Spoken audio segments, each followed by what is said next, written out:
Hello दोस्तों, नमस्कार। स्वागत है आप सभी का एग्ज़ाम धुन में। दोस्तों, इसके पहले का एक वीडियो हमने ईवीएस का डिस्कस किया है, जिसमें बहुत सारे इंपॉर्टेंट फैक्ट को हमने डिस्कस कर लिया है। तो दोस्तों, आज का ये टॉपिक बहुत सारा है इसमें, और हमने पहले वीडियो में बहुत कुछ कवर किया है। तो आज इसका ये सेकंड पार्ट है और पूरा ईवीएस हम इसमें ख़त्म कर देंगे, जो भी मतलब इम्पॉर्टेंट टॉपिक हैं जो ज़्यादातर पूछे जाते हैं। तो चलिए दोस्तों, इसको हम शुरू कर लेते हैं और आज हम बरगद को पढ़ेंगे। बरगद, देखिए बैनियन ट्री ये क्या है, भारत का राष्ट्रीय वृक्ष है, पहली नंबर बात। दूसरी बात है कि ये एक विशाल छायादार वृक्ष होता है और बरगद की जो जड़ें हैं वो दूर तक फैली रहती हैं। और एक बात है कि बरगद के तने से जड़ें लटकती हैं जो तने को सहारा देने का काम करती हैं। ये इंपॉर्टेंट फैक्ट है और ये पूछ लिया जाता है कि बरगद के तने से जो जड़ें लटकती हैं उनका काम क्या है। तो ये तने को सहारा देती हैं। अगला दोस्तों पौधा है जट्रोफा। दोस्तों, जट्रोफा की अगर हम बात करें तो जट्रोफा मुख्यतः क्या है, ब्राज़ील का पौधा है और जट्रोफा से बायोडीजल बनाया जाता है। ये इंपॉर्टेंट फैक्ट है। और जट्रोफा की खेती उन क्षेत्रों में भी किया जाता है जो शुष्क या मरुस्थलीय क्षेत्र में हैं। ठीक है। और भारत में जट्रोफा की अगर हम बात करें तो जट्रोफा के स्थान पर बायोडीजल के लिए करंज और पोगोमिया का इस्तेमाल किया जा रहा है। ये इंपॉर्टेंट फैक्ट है और काफ़ी बार पूछा भी गया है। अब दोस्तों हम यूकेलिप्टिस पर बात करेंगे। देखिए, यूकेलिप्टिस अगर हम बात करें तो ये मूलतः ऑस्ट्रेलिया का वृक्ष है और यूकेलिप्टिस को सामाजिक वानिकी या पारिस्थितिकीय तंत्र का आतंकवादी कहा जाता है। ये काफ़ी इंपॉर्टेंट है और कई बार यूपी टेट और सी टेट में पूछा है कि पारिस्थितिकी तंत्र का आतंकवादी कौन पौधा है, तो ये यूकेलिप्टिस है। अब देखा जाए तो यूकेलिप्टिस एक दिन में लगभग 40 लीटर जल का अपव्यय कर देता है और यूकेलिप्टिस को भारत में सामाजिक वानिकी कार्यक्रम 1976 के तहत लाया गया था। तो भारत में कब लाया गया?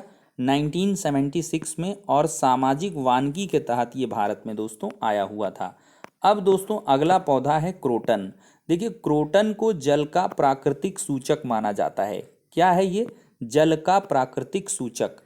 और एक इम्पॉर्टेंट बात कि क्रोटन को मुख्य फसल के साथ लगाया जाता है और मुख्य फसल की सिंचाई कब करनी है इसकी सूचना जो है वो क्रोटन देता है, क्योंकि क्रोटन की जड़ें गहरी नहीं होती हैं और जल संकट होने पर बहुत जल्द सूख जाती हैं, जिससे पता चलता है कि मुख्य फसल को सिंचाई की ज़रूरत है। आप कुछ यूँ समझिए, जैसे धान हमने लगाया है और धान के साथ क्रोटन के भी पौधे लगा दिए हैं। क्रोटन की जड़ें उतनी ज़्यादा गहरी नहीं होती हैं, तो कुछ ही दूर तक रहती हैं। तो अगर क्रोटन का पौधा सूखने लगा तो आप समझ जाइए कि पानी की कमी हो गई है, क्योंकि ये पानी को लेकर बहुत सेंसिटिव रहता है और पानी का तुरंत इम्पैक्ट बताता है। तो ये याद रखिएगा, मुख्य फसल के साथ बोया जाएगा सहयोगी फसल के रूप में, और ये जल के सूचक के लिए काम करेगा। सीता अशोक, देखिए ये सजावटी पेड़ है और शहरी क्षेत्रों में सड़कों के किनारे ये लगाया जाता है और इसका काम क्या है कि ये भूमि प्रदूषण को नियंत्रित करता है। तो शहर शहर आपने किनारे किनारे सीता अशोक के पेड़ बहुत सारे देखे होंगे। अब हम मानव के आवास पर बात करते हैं। पहला जो आवास है वो लकड़ी का है। देखिए, लकड़ी के घर वर्षा बाहुल्य क्षेत्रों में बनाए जाते हैं। देखा जाए तो भारत में लकड़ी के घर मुख्यतः असम में, मेघालय में, मणिपुर में, त्रिपुरा, इन राज्यों में पाए जाते हैं। और पूर्वोत्तर राज्य जो हैं हमारे पूर्वी राज्य, उनमें ज़्यादा हैं। तो असम, मेघालय, मणिपुर, त्रिपुरा ये राज्य हैं जो लकड़ी के घर में ज़्यादा निवास करते हैं। और देखा जाए तो पूर्वोत्तर राज्यों में वर्षा अधिक होती है, इसलिए वहाँ जंगल अधिक हैं और वहाँ लकड़ी की प्रचुरता भी है।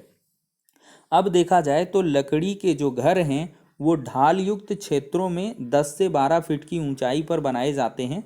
लगभग मान सकते हैं 3 मीटर से 3.5 मीटर ऊंचाई पर ये घर बन जाते हैं। लकड़ी के घरों की जो दीवारें हैं, फर्श हैं, छत हैं, ये लकड़ी के ही बने होते हैं। और लकड़ी के घर बांस के मजबूत खंभों से बनाया जाता है और पूर्वोत्तर के राज्य में बांस को हरा सोना कहा जाता है। ये इंपॉर्टेंट फैक्ट है कि किस पौधे को हरा सोना कहते हैं, तो बांस को हरा सोना कहा जाता है। लकड़ी के घर और पत्थर के घर देखते हैं। देखिए, लकड़ी और पत्थर के जो मिक्स घर हैं वो भारत में मुख्यतः पर्वतीय क्षेत्रों में बनाए जाते हैं, जैसे हिमाचल प्रदेश कुल्लू मनाली में हो गया, लद्दाख में हो गया, जम्मू कश्मीर में हो गया, उत्तराखंड में हो गया, इन सब जगहों पर लकड़ी और पत्थर के घर मिलेंगे। देखिए, पर्वतीय क्षेत्रों की जो मुख्य चुनौती है वो बादल का फटना है, अत्यधिक वर्षा है, भूकंप है, बर्फबारी है, चट्टानों का खिसकना है। इन सब वजहों से पर्वतीय क्षेत्रों में ज़्यादातर लोग मुश्किलों में रहते हैं और इसी वजह से लकड़ी और पत्थर का घर बना लेते हैं। पर्वतीय क्षेत्रों में देखा जाए तो लकड़ी और पत्थर के घर 2 मंजिला बनाए जाते हैं। पहली मंजिला में ये लोग अपने पशुओं और सामान को रखने के लिए इस्तेमाल करते हैं, जबकि दूसरे मंजिल पे यहाँ के लोग खुद रहते हैं। तो पहले मंजिल में क्या करेंगे, ये लोग पशुओं और अपने सामान को रख देंगे, और दूसरा मंजिला इमारत में ये लोग क्या करेंगे कि खुद रहेंगे। पर्वतीय क्षेत्रों में देखा जाए तो घरों की नींव को मजबूत रखा जाता है और दीवारों को पत्थर से बनाया जाता है। अब देखा जाए तो पर्वतीय क्षेत्रों में घरों के फर्श को लकड़ी का बनाया जाता है, क्योंकि लकड़ी ऊष्मा की कुचालक होती है। ये भी इम्पोर्टेंट फैक्ट है। अब दोस्तों देखेंगे मिट्टी के घर। देखिए, मिट्टी के घर मुख्यतः उन क्षेत्रों में बनाए जाते हैं जहाँ पर गर्मी अधिक पड़ती है। देखिए, मिट्टी के घर भारत में मुख्यतः राजस्थान और उत्तरी भारत में बनाए जाते हैं। मिट्टी के घरों की जो दीवारें हैं वो बहुत मोटी होती हैं ताकि सूर्य की ऊष्मा घरों में प्रवेश ना कर सके, और मिट्टी के घरों की जो छत हैं उनको घास फूस या लकड़ी का बनाया जाता है। मिट्टी के घरों को जो घरों की छत हैं उनको ढाल युक्त रखा जाता है, ढलान थोड़ा सा, क्योंकि जब बारिश होगी तो ढलान से पानी खड़खड़ा के निकल आएगा। ठीक, बारिश अगर ठहर जाएगा पानी तो सीधे से छत वगैरह गिरने लगती है। अब देखा जाए तो मिट्टी के घरों को यानी कि फर्श को समय समय पर गोबर से लीपा जाता है ताकि घरों में कीड़े मकोड़े ना प्रवेश करें।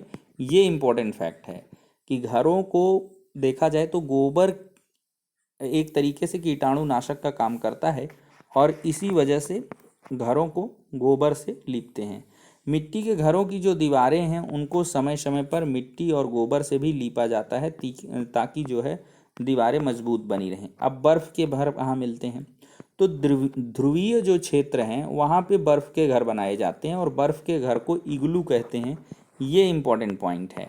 बर्फ़ के घर में देखा जाए तो मुख्यतः एस्किमो जनजाति के लोग जो है निवास करते हैं, और बर्फ़ के घरों की दीवारें बर्फ़ के टुकड़ों से बनाई जाती हैं। बर्फ़ के घरों की दीवारें दोहरीकरण से मुक्त होती हैं ताकि घरों की ऊष्मा बाहर ना निकले। और देखा जाए तो बर्फ़ के घरों के दरवाजे बहुत छोटे रखे जाते हैं ताकि ठंडी और बर्फीली हवाएं घरों में प्रवेश ना कर पाएं। एस्किमो जनजाति के लोग उच्च मांसाहारी भी होते हैं। हाउस बोट देख लेते हैं। देखिए, हाउस बोट या नाव पर घर मुख्यतः जम्मू कश्मीर और केरल राज्य में बनाए जाते हैं। जम्मू कश्मीर में मुख्यतः डल झील है और उल्लर झील में ये बने हुए हैं। हाउस बोट की जो दीवारें हैं छतों में सुंदर नक्काशी किया जाता है ताकि सैलानियों को अधिक से अधिक आकर्षित किया जा सके। जब हम लोग टूर वगैरह में उधर जाते हैं तो रहते हैं सैलानी लोग और अच्छा खासा इनकम भी होता है। अब लेखा और रोबो के बारे में जानते हैं। देखिए, चांगपा जनजाति आप रट लीजिए। चांगपा जनजाति के द्वारा उन अस्थायी घरों में निवास किया जाता है जिनको रोबो कहा जाता है। तो जो टेम्परेरी घर हैं और उनमें चांगपा जनजाति के लोग रहेंगे तो उसको रोबो कहोगे। और चांगपा जनजाति के द्वारा जिन घरों में अपनी पश्मीना बकरी को पाला जाता है, पश्मीना बकरी हमने ऊपर पढ़ा है, तो उसको लेखा कहते हैं। तो बकरी जिसमें रहेगी वो लेखा है और जनजाति को लोग जिसमें रहेंगे वो रोबो है, रेबो रेबो। तो रेबो और लेखा ये अक्सर पूछता है। पेड़ों पर घर कौन बनाते हैं। देखिए, पेड़ों पर घर जो विषुवत रेखीय क्षेत्र है उसमें निवास करने वाले पिग्मी कांगो गणराज्य देश में अफ्रीका के द्वारा बनाया जाता है। पिग्मी जनजाति के द्वारा पेड़ पर घर इसलिए बनाया जाता है ताकि हिंसक वन्यजीवियों से सुरक्षा मिल सके। अब पक्षियों के आवास देखते हैं। घोंसला। देखिए, पक्षी अपना घोंसला तभी बनाता है जब उसे अंडा देना होता है। अलग अलग पक्षी अलग अलग वस्तुओं का प्रयोग करके अपना घोंसला बनाते हैं और अलग अलग प्रकार से घोंसलों की रखवाली भी करते हैं। देखा जाए कौवा, तो कौवा अपना घोंसला पेड़ की ऊंची डाली पर बनाता है। कौवा अपना घोंसला बनाते समय उसमें लोहे के तार और लकड़ी की शाखाओं का प्रयोग करता है। कोयल की बात करें तो ये अपना अंडा जो है काम चलाऊ के लिए कोयल और जो कह लें कौवा है, इसके बच्चे एक तरीके से दिखते हैं, तो ये अपने अंडे को कौवे के घोंसले में दे देती है और कौवा उसे अपना समझकर पालता है, और जब पाल पोस के थोड़ा सा बच्चा बड़ा हो गया तो वो उड़ जाता है, कोयल, ठीक है, इस तरह काम चला लेती है। कलचिड़ी की बात करें तो कलचिड़ी पत्थरों के बीच खाली जगह में अपने अंडे को देती है, और कलचिड़ी अपने घोंसले को पौधों की नाजुक टहनी, जड़, ऊन, बाल, रुई आदि के माध्यम से बनाती है। गौरैया देखते हैं। देखिए, जो स्पैरो है, गौरैया अपना घोंसला घर में आलमारी के ऊपर, आईने के पीछे, घर की दीवार के आड़ में बनाती है। कबूतर देखा जाए तो अपना घोंसला पुराने मकान या खंडहर में बनाते हैं। बसंत गौरी की बात करें तो बसंत गौरी अपना घोंसला तने में गहरा छेद करके बनाती है तथा उसी में अपना अंडा देती है। ये काफ़ी इंपॉर्टेंट फैक्ट है कि बसंत गौरी क्या करेगी, अपना घोंसला तने में गहरा छेद करके बनाएगी, और देखिए ये तने में गहरा छेद करके घोंसला बना लेती है और उसी में अपना अंडा देती है। दर्जिन चिड़िया की बात करें तो दर्जिन चिड़िया अपनी नुकीली चोंच से पत्तों को सिल देती है। नुकीली जो चोंच रहेगी इसकी बीक, तो उससे क्या होगी, पत्तियों को जो है इस तरह बींध देती है और उसके बीच में घोंसला जैसा बन जाएगा और उसमें अपने थैली में अंडा दे देगी बना करके। शक्करखोरा की बात करें, ये काफ़ी बार पूछा है। देखिए, शक्करखोरा अपना घोंसला छोटा पेड़ या झाड़ी की डाली पर बनाता है। घोंसले में बाल, बारीक घास, पतली टहनियाँ, सूखे पत्ते, रुई, पेड़ की छाल के टुकड़े, कपड़ों के चीथड़े, यहाँ तक के मकड़ी के जालों का भी प्रयोग कर लेती है। अब फाख्ता देखते हैं। तो डव जो होता है, फाख्ता पक्षी अपना घोंसला कैक्टस के कांटों के बीच या मेहंदी के पेड़ पर बनाता है। ये भी इंपॉर्टेंट है, पूछता है कहाँ बनाएगा डव अपना फाख्ता घोंसला, तो कैक्टस एक नुकीला पौधा है, उसके कांटों के बीच या मेहंदी के पेड़ पर बनाएगा। वीवर पक्षी या बया, देखिए वीवर पक्षी का घोंसला लालटेन जैसे होता है, ये काफ़ी इंपॉर्टेंट है। लालटेन जैसे वीवर पक्षी का घोंसला दिखेगा और वीवर पक्षी में नर वीवर पक्षी ही घोंसला बनाएगा।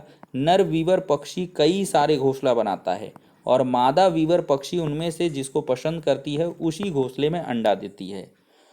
तो आदमियों में भी औरतों की इज्जत बहुत की जाती है और पशु पक्षियों में भी। आपने देखा होगा बाघिन भी नेतृत्व कर रही है, शेरनी नेतृत्व कर रही है। यहाँ पे नर जो वीवर है वो खूब सारे घोंसले बना देगा, क्योंकि उसकी मादा को बच्चे देने हैं, और मादा उन्हीं घोंसलों में से किसी एक घोंसले पर जिसका उसका मन होगा उसी में जाकर के अंडे दे देगी, बाकी ऐसे ही पड़े रहेंगे। और इसके जो वीवर पक्षी के घोंसले हैं वो लालटेन की तरीके दिखते हैं, ये याद रखिएगा। अब उल्लू की बात करते हैं। देखिए, उल्लू अपने बच्चे पुराने पेड़ के कोटरों यानी कि सोखरों छेद में अपने बच्चों को देता है, और उल्लू जो है ऐसा एक पक्षी है जो अपनी गर्दन को आगे पीछे कर सकता है, अर्थात पीछे घुमा सकता है, 180 अंश तक ये घुमा लेता है। मैना की बात करें तो मैना अपनी गर्दन झटके से आगे पीछे घुमा सकती है।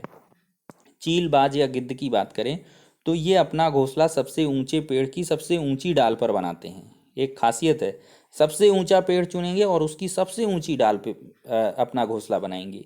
ये पक्षी अपने घोंसले का इस्तेमाल साल दर साल करते हैं। इन पक्षियों का घोंसला 4.5 फीट चौड़ा होता है। पक्षियों के दुश्मन या शत्रु, देखिए पक्षियों के शत्रु मानव और अन्य जीव हैं। अन्य जीवों में जैसे सांप, गिलहरी, कौवा, चूहा, बिल्ली, ये सब हो गए।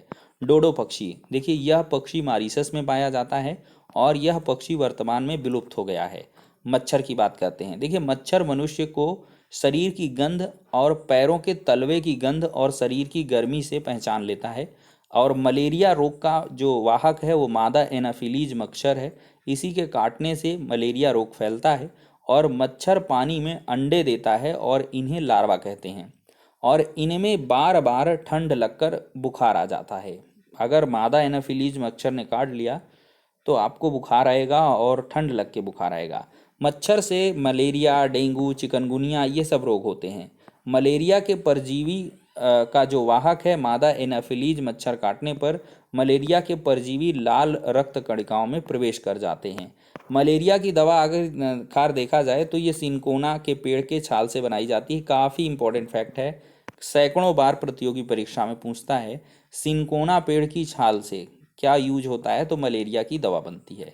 और ब्रिटेन के सर रोनाल्ड रॉस ने सिकंदराबाद में काम करते हुए 1898 में मलेरिया रोग के कारणों की खोज की थी और इस कार्य के लिए 1902 ईस्वी में उन्हें चिकित्सा का नोबेल पुरस्कार भी मिल चुका है। मच्छर देखा जाए तो स्थिर यानी कि रुके हुए जल में अंडे देता है और जहाँ पानी जमा हो जाता है वहाँ पानी में गैम्बूसिया मछली डालें क्योंकि यह मच्छरों के लार्वे को खा डालती है। ये काफ़ी इंपॉर्टेंट है। मच्छर के लार्वे को खाने वाली मछली कौन सी है? ये गैम्बूसिया मछली है। काफ़ी इंपॉर्टेंट फैक्ट रहने वाला है। तो दोस्तों आज के वीडियो में हमने ईवीएस के पार्ट सेकंड को डिस्कस कर लिया है और बहुत सारी इंपॉर्टेंट चीज़ों को देखा है। इनको आप मेमोराइज कर लें और अच्छे से एग्ज़ाम दें। और भी जो एडिशनल कंटेंट है, सीडीपी का हो गया, ईवीएस का हो गया, हिंदी का हो गया, हम लगातार लाते रहेंगे। बस मोटिवेशन बढ़ाते रहिए। थोड़ा सा लाइक एंड शेयर आपको करना है। व्यूज़ वगैरह थोड़े आने लगें, 2-4 हज़ार लोग रेगुलरली देखने लगें तो इंटरेस्ट और बढ़ेगा। तो इस वीडियो में इतना ही। नेक्स्ट में मिलते हैं।